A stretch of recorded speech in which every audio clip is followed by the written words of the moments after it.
Oh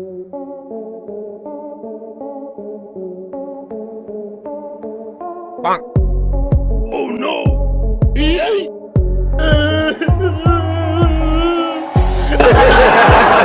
hello सभी को दोस्तों, आज की भागदौड़ भरी जिंदगी में हम इतने व्यस्त हो चुके हैं कि मानो हम हंसना ही भूल गए हैं। लेकिन 10 मिलियन वाइब्स आपको हंसाने में कोई कसर नहीं छोड़ने वाला। तो आपको हंसाने का ठेका उठाते हुए हमने एक सीरीज जारी की है जिसका नाम है रैंडम फनी मोमेंट्स। तो ये इस सीरीज का पहला पार्ट है जिसे देखकर आप हंस हंस कर लुटपुट हो जाएंगे। तो फिर चलिए वीडियो को शुरू करते हैं। लेकिन मेरी जान, उससे पहले एक छोटी सी रिक्वेस्ट, प्लीज आप हमारे यूट्यूब चैनल पर नए हैं तो सब्सक्राइब जरूर कर ले।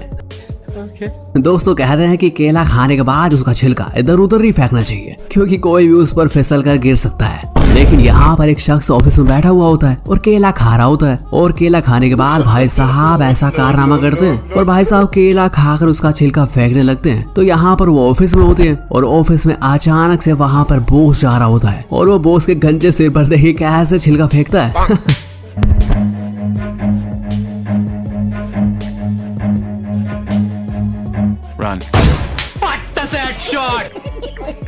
वैसे भाई साहब आपकी नौकरी तो गई समझो। अब बढ़ती बेरोजगारी के चलते लोग चोरी के स्कोप में आगे बढ़ रहे हैं। लेकिन कहते हैं कि चोरी में भी पूरी अक्ल होनी चाहिए, नहीं तो मेरी जान आपका भी ऐसा हाल हो सकता है। तो यहाँ पर एक चोर सबसे पहले एक स्कूटी पर आता है और स्कूटी स्टैंड पर खड़ी कर देता है और आकर लड़की का पर्स छीनने लगता है। जिसके बाद ये लड़की बहुत ज्यादा चालाक होती है, जिसके बाद वो अपना पर्स दूर फेंक देती है और चोर उसे ढूंढने के लिए जाता है। लेकिन इतनी देर में लड़की देखी चोर की स्कूटी लेकर फरार हो जाती है। ऐसे इसे कहते हैं चोर के घर में चोरी।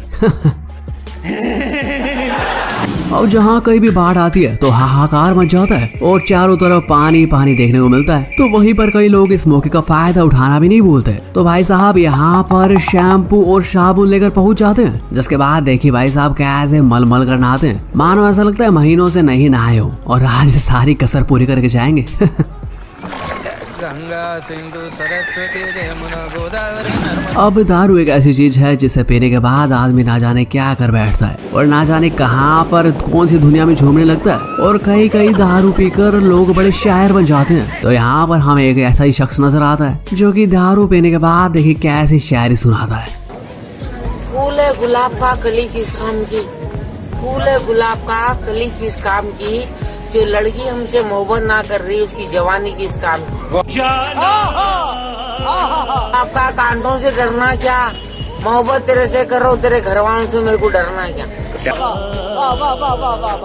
वैसे इन चिच्चा की शायरी सुनकर लगता है कि इनके जवानी में इन्होंने बहुत बड़ा धोखा खाया था, जिससे कि आज हमारी चिच्चा का ये हाल है। अब पहाड़ों पर रहना कितना मुश्किल है शायद ही आप और हम जानते होंगे। लेकिन चलिए आज हम आपको पहाड़ों पर रहने वाले लोगों का रात का खाना बनाने से लेकर सब कुछ दिखाते हैं। तो यहाँ पर देखिए भाई साहब रोटी बनाने की तैयारी में होते हैं और रोटी बनाकर तैयार कर रखी होती है। जिसके बाद वहाँ पर उनकी भेड़ घास छोड़कर उनकी रोटी ही चुरा लेती है। और भाई साहब जब उसके भेड़ का पीछा करने लगते हैं तो वहीं पर एक गधा भी होता है और गधा भी ये सब देखकर उसकी रोटी उठाकर खाने लगता है। और जब ये इंसान गधे से रोटी वापस छीनने लगता है तो गधे जी इन्हें एक लात मारते हैं। वैसे ये देखकर लगता है कि भाई साहब को आज भूखा ही सोना पड़ेगा। वैसे मेरी जान, अगर आपको वीडियो पसंद आ रही है तो वीडियो को लाइक कीजिए, चैनल को सब्सक्राइब भी कीजिए। अब हमारे भारत में टैलेंट तो मानो कूट कूट कर भरा हुआ है और यहाँ पर टैलेंट बड़े ही ऐन मौकों पर निकल कर आता है। जैसे कि यहाँ पर हुआ, जैसे ही डीजे पर ये मुर्गा वाला डांस सॉन्ग चलाया जाता है तो भाई साहब अपने आप को रोक नहीं पाते और उनकी नसों में देखिए कैसे डांस दौड़ने लगता है। जिसके बाद वो अपना मुर्गा वाला डांस कुछ इस प्रकार से करते हैं। अब गुटखा तंबाकू सेहत के लिए कितने ज्यादा हानिकारक होते हैं ये तो हम सभी जानते हैं। लेकिन एडवर्टाइजमेंट में हमें चिल्ला चिल्लाकर कुछ अलग ही दिखाया जाता है। तो यहाँ पर एक इंटरव्यूअर गुटखा लवर के पास पहुंचता है और गुटखा लवर से पूछता है कि गुटखा खाने से क्या होता है और गुटखा खाने से क्या मजा आता है। जिसके बाद वो ऐसा जवाब देता है जिससे इंटरव्यू लेने वाले के होस्ट ठिकाने आ जाते हैं। जरा आप भी सुनिए। गुटखा खाते हैं जी? गुटखा खाने से तुम लोग का तबीयत तो खराब होगा ना? तबीयत खराब होता है लेकिन काम करने में एनर्जी आता है। अच्छा। मजा आता है। गुटखा मुंह में काम करो। गुटखा खा के काम तेजी में होता है? अरे ऐसा तेज होता है, ऐसा लगता है गधा भाग रहा है।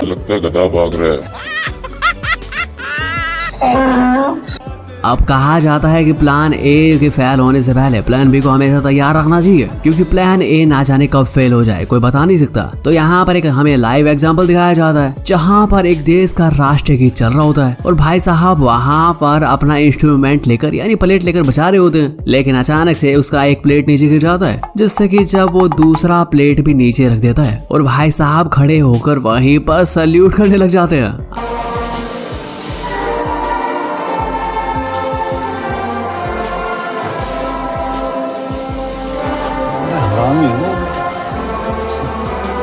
अब आपने देखा होगा कि कई लैंग्वेज में डिफरेंस होना आम बात है और कई देशों में ऐसा होता है कि हमारे जो यहाँ पर वो जो वर्ड का मीनिंग निकलता है दूसरे देश में उस वर्ड का मीनिंग अलग होता है। तो यहाँ पर एक भाई साहब जो कि जापान में रहते थे उनके साथ कुछ ऐसा ही हुआ और वो अपने इंसिडेंट बता दें, जरा आप भी सुनिए।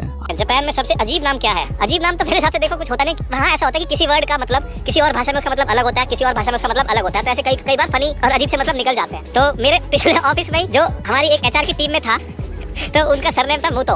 ये जापान में सरनेम होता है। तो ऐसे एक बार हुआ था कि जैसे इंट्रोडक्शन होता है तो उसने बोला कि मूतो, तो मुझे लगा उसको हिंदी आती है। मैंने कहा हाँ मूतो मूतो, तो उसको समझ नहीं आया। फिर वैसे अजीब सा बोलने लग गया कि है, अरे मुझे लगा उसको हिंदी आती है, मजाक सा कर रहा होगा वो, पर वो असली में उसका सरनेम। अब कहा जाता है कि देसी लोग हमेशा देसी रहेंगे, इन्हें बदला नहीं जा सकता। जैसा कि आप जानते हैं कि मेट्रो स्टेशन पर जो एलिवेटर होते हैं उनके नीचे छोटे छोटे ब्रशेस लगे हुए होते हैं और हमारे देसी जुगाड़ वाले भाई वहां पर पहुंचते हैं और देखिए कैसे उन ब्रशेस से अपने जूतों को साफ करते हैं।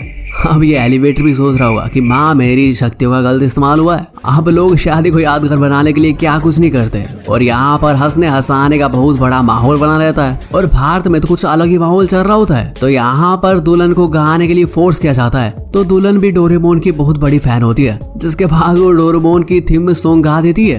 मैं तो एक सपना हूँ जो आज बन चुका हूँ सच, अब ये मेरा सपना है कि सपने सपने सच मैं करूँ, आसमान को छू लूं, तितली बन उड़ूं। जैसा देखकर दूल्हा भी अपनी हंसी नहीं रोक पाता। यहाँ पर हमें एक आंटी डांस करती हुई नजर आती है, जिनके डांस ने तो पूरा स्टेज ही हिला डाला। वैसे आंटी हमारी क्या गलती थी जो आज हमें ये सब देखना पड़ रहा है? और आंटी जी का डांस देखकर लगता है कि मानो भूत प्रेत भगा रही है।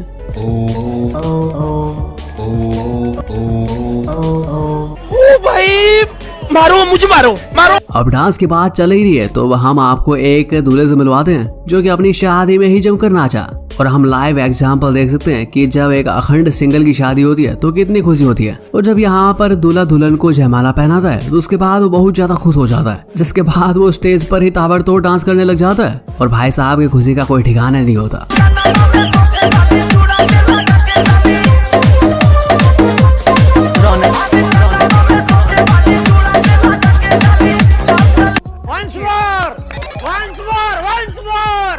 चलो भाई देखो अब मैं क्या करता हूँ।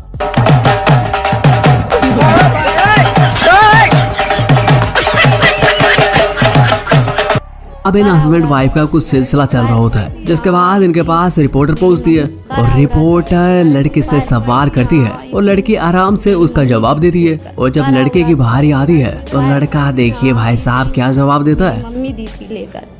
आपका क्या नाम है? मुकेश कुमार जी, मैं इनका वाइफ हूँ। मुझे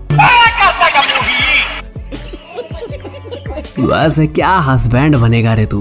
अब दोस्त तो दोस्त होते हैं और ये हमारी बेइज्जती करने का कोई मौका नहीं छोड़ते। तो यहाँ पर देखिए कैसे दोस्त को बेवकूफ बनाया जाता है। तो दोस्तों उम्मीद करता हूँ कि आपको वीडियो पसंद आई होगी और अगर वीडियो पसंद आई तो वीडियो को लाइक कीजिए, चैनल को सब्सक्राइब कीजिए ताकि आने वाली वीडियो आप सबसे पहले देख सके और 10 मिलियन वाइब्स के साथ जुड़े रहे। फिर मिलते हैं एक और 10 मिलियन वाइब्स के वीडियो पर।